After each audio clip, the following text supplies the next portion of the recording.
Right to here. Okay, so in this video, we are going to give you tips on when you are applying to grad school to get your PhD. So the first tip, let's get right into it, is know why you want to go to grad school. So I just got my first syllabus for my first ever PhD class, and I am freaking out. Like, I saw it, I was like, ah, like legit. And I think part of the reason I decided to make this video now is so that I can go back and look at it and remember what the heck I'm doing here. So it's really important to know why you want to go to grad school, because it is a significant amount of time, money, effort. You might have to move across the country. You have to have a reason. So maybe you are straight out of undergrad and you just want to get all of your schooling out of the way right now and you just want to dive right in. Or you are just graduating and you decided to switch industries or subjects, and you decide that school is the way that you're going to learn these new skills and information, and that's totally fine. Maybe you're like me and you've had lots of different experiences, and in the time that you have gone on to do work or volunteer, you have started to have questions that have really been nagging you, and you decide that graduate school is the only way for you to answer those questions. That is fine too. Just know what the reason is that is making you go to grad school, because when you are applying in your personal statement, when you get to the interview stage, you're going to have to constantly say what you're doing there. Tip number 2, start with the end in mind. Is graduate school going to make you more employable? There are certain careers that require you to have those graduate degrees in order to work in those industries, or B, they will make you have a higher starting salary or get you further in the workplace, and that's great.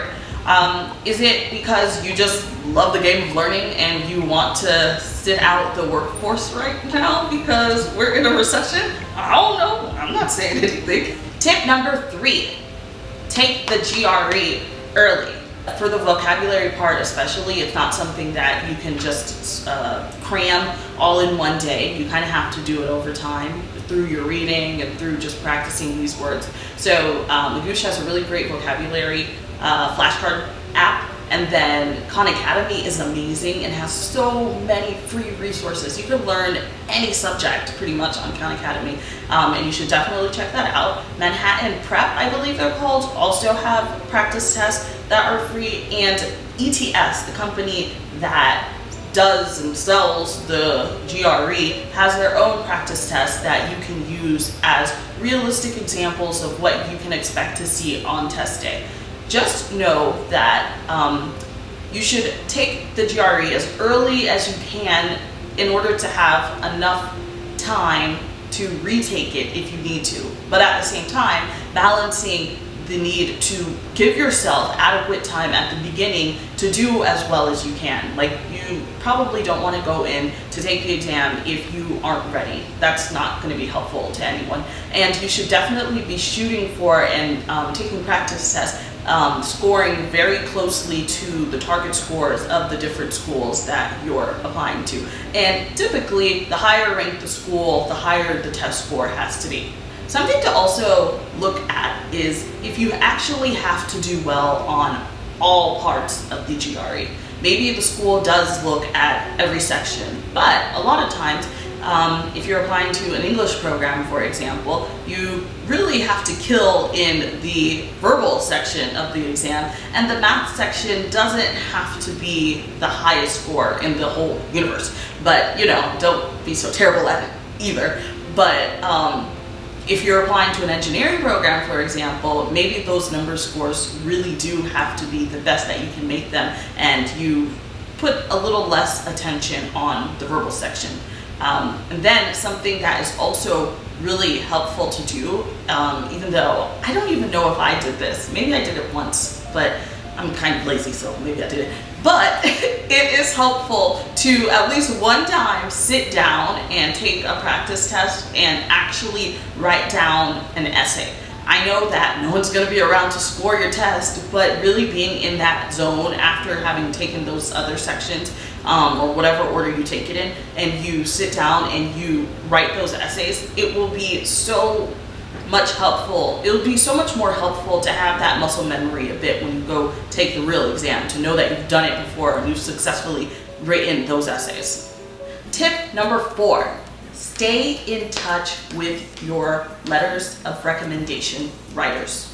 So even if you're not applying to graduate school this year or the next year, it is so important to stay in touch with at least a few professors or supervisors or people in your life that can really speak to the hard worker you are, the critical thinker that you are, the wonderful writer that you are, so that when that moment comes for you to actually need them to do something for you, it won't A, come out of left field and they feel some type of way because you haven't kept up with them, and B, they'll actually remember who you are. They'll be able to speak intelligently about their experiences with you.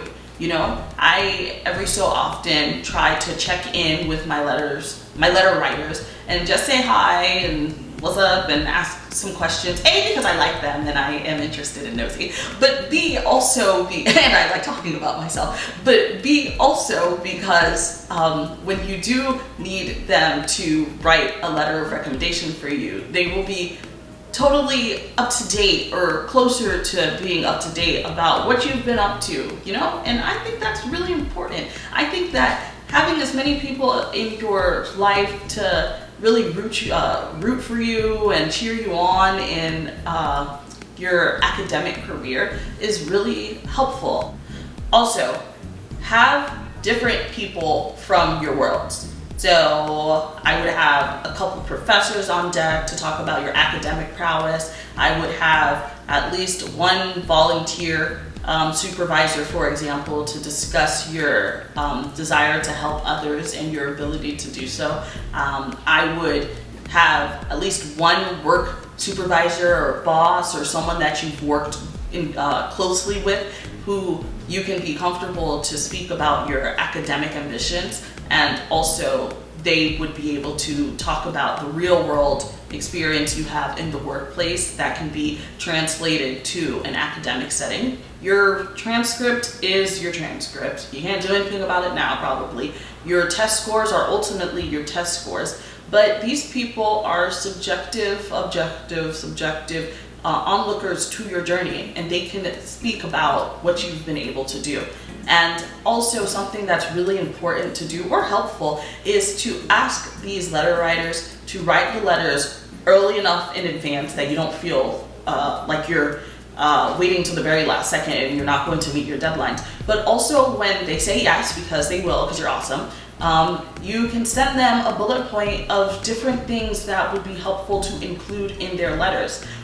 They'll remember you, but they have a lot of students and a lot of people that they have to work with. And as long as you make I think it's important to make this as easy as possible for these people who are doing this for you.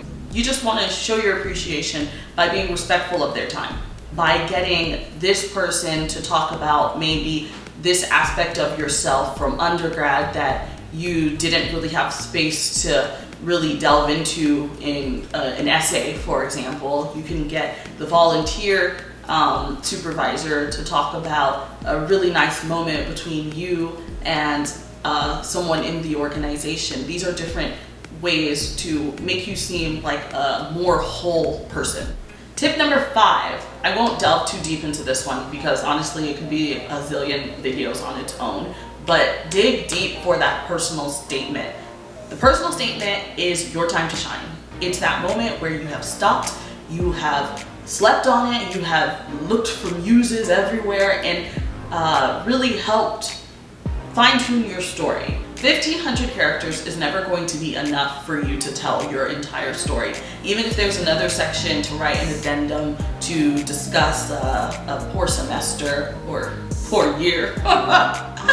Anyway, that still isn't enough time and enough space to say the entire entity of you. We're all human beings that have so much to offer, and that's not what we're not trying to give everything in these applications, you know, it's just not possible. But what we are trying to do is craft the most efficient story that tells something to these application readers, like the admission committee. Like, you want to be able to have them read your story and get a specific sense of who you are. You know, you can mention a few other factors of your background, but the personal statement is not the place for you to just rehash your resume. Like, they will have that. You don't have to be afraid that they won't read it. You know, that's the place where you can delve deep on a story and maybe talk about the question or the questions that have led you to applying to graduate school. You can talk about any life experiences that have brought you to this step. This is the place where you get personal. And that's it. Thank you so much for watching my video. Don't forget to rate, comment, and subscribe. Bye!